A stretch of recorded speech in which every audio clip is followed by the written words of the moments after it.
Alright folks, welcome back to Duty's Daggers. I've got something pretty cool here. This is a knife that was sent in to me by a friend of the channel to take a look at. It's not mine, I didn't buy it. Gotta send it back when I'm done. But I'm very grateful because I've been wanting to look at this for a long time now, ever since it came out.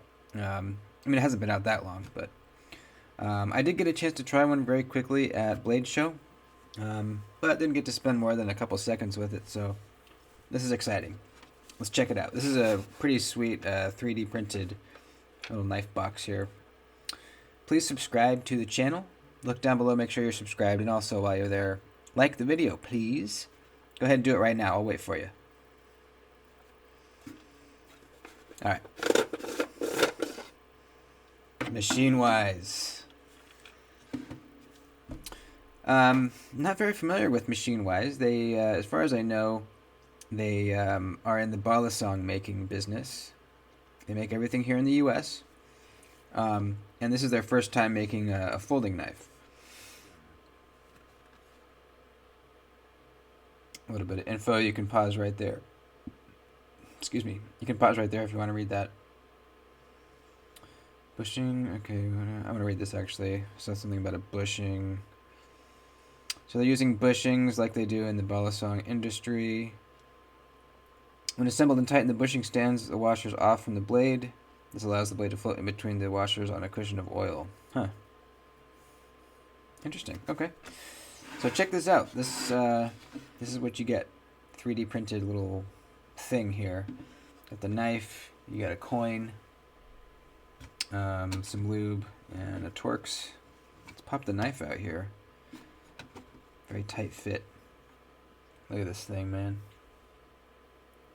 Why am I not focused? There we go. Look at this thing.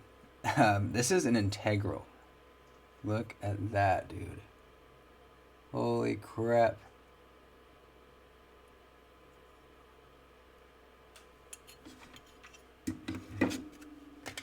This is a button lock.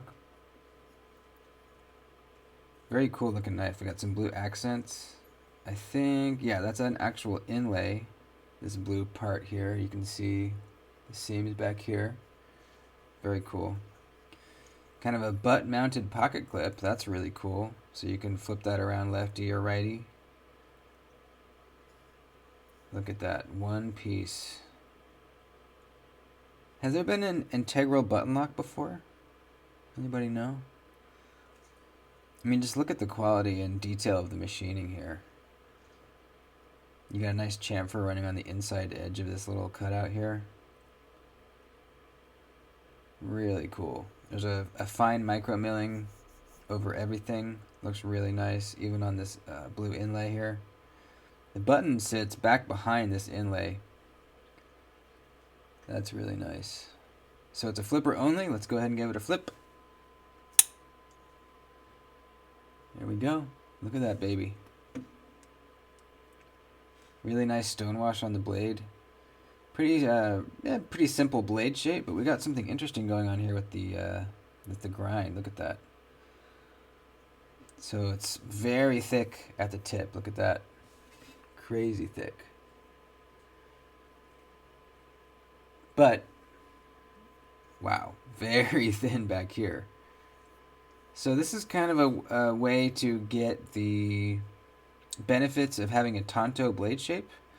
You know, where it's thin and slicey back here, but very thick at the tip, very strong tip. This is similar, but it's not a tanto. It just, you know, the grind's way thicker up here. You got a really wide edge bevel. Pretty cool. You know, I'm not sure how useful it'll be day to day. I could see it being useful. You know, you still got a tip for piercing, opening packages, whatever you want to do, but also a very strong tip. Maybe a little bit of prying, you know, whatever you'd want to do.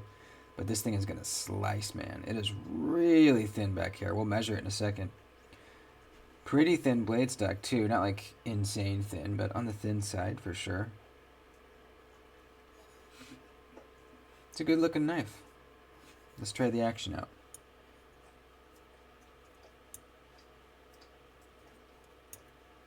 Definitely can fail the button lock, but you can also easily deploy it. Just give it a little bit of extra oomph. Now, interestingly, the one I handled at Blade Show was snappier than this one. Significantly snappier. And I also talked to my buddy Roger, who owns one of these. He said he could barely even fail his. So this one seems to be maybe an anomaly in being not as snappy. The owner of this knife said that he was thinking of sending it back in to get tuned up because there's a slight button stick. And there is very slight button stick. I would personally leave that.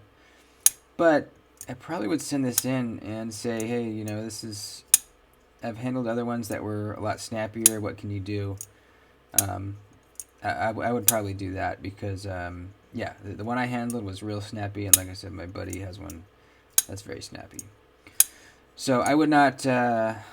I would say that this is not the norm, having it be mushy. So we'll assume that this is like all the other ones I've handled and heard about, and it's very snappy.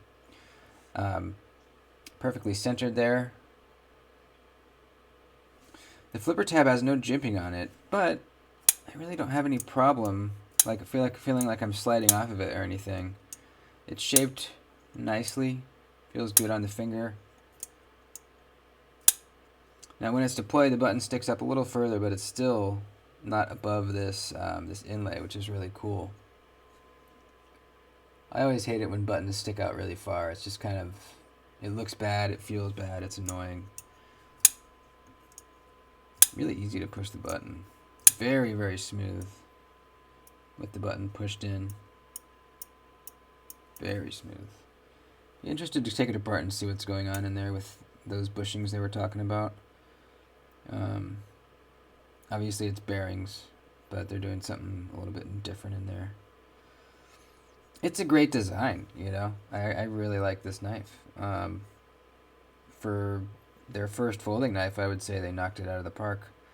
Can't believe I just said that. I hate it when people say that. Anyways. Ergos feel pretty good. The pocket clips, you know, it's a flat milled clip, so no hot spot there. And you get a choke-up spot, almost like a Demco choke-up spot sort of deal, where it's like a little bit of a shelf there on the flipper tab. So that feels great. The flipper tab is really not in the way at all. Back here, you're fine, right? You know, braced up behind it. And up here, you're just sitting right on top of it comfortably. So that's really nice. Let's measure behind the edge here. I think it might even be thinner than 10 thousandths. It's so thin. So let's take a measurement back here. Woo! 11 thousandths, baby. I just hit it. It was 11. Let's go up a little further.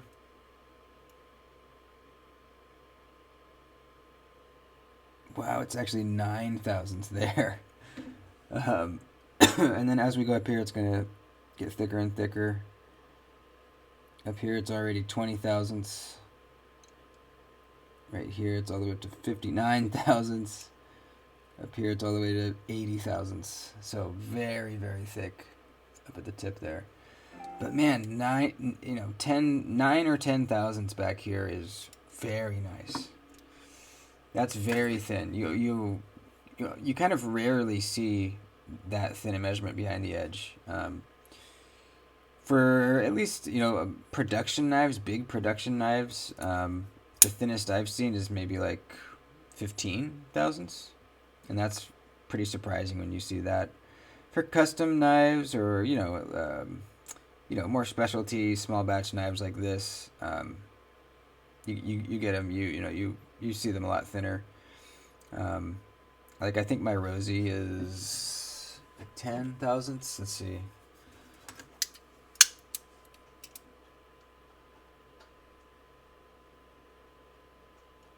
Yeah.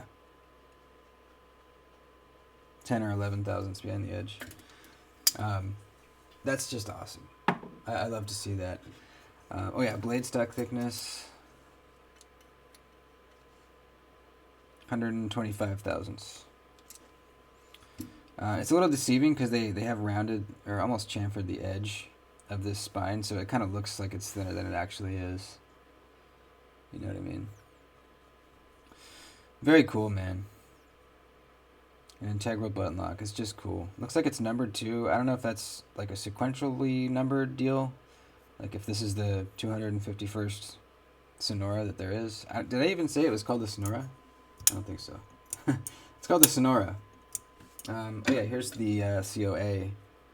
Oh, it is 251. Okay.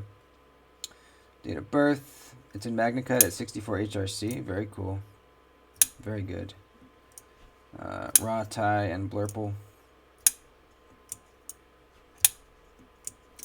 I really like it. I probably wouldn't consider this to be like a heavy-duty work knife. Button locks are not the strongest locking mechanism. By the way, we should probably lightly spine whack this, just to kind of see. We'll spine whack it on this box so we don't hurt anything.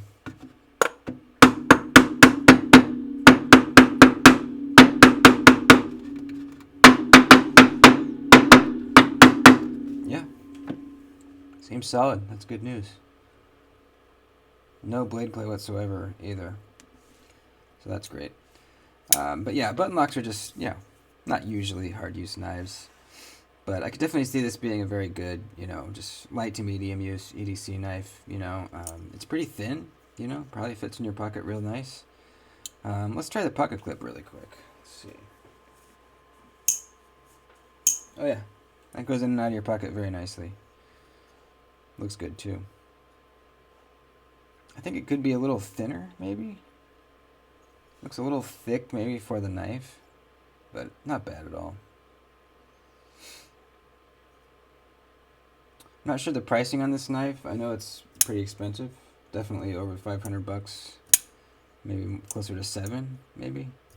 I'll link it down below. You guys can go take a look. Would I buy one of these?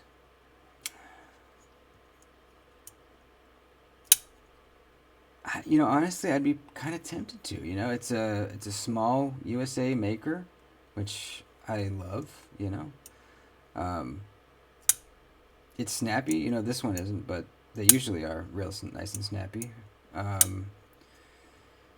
Flipper only.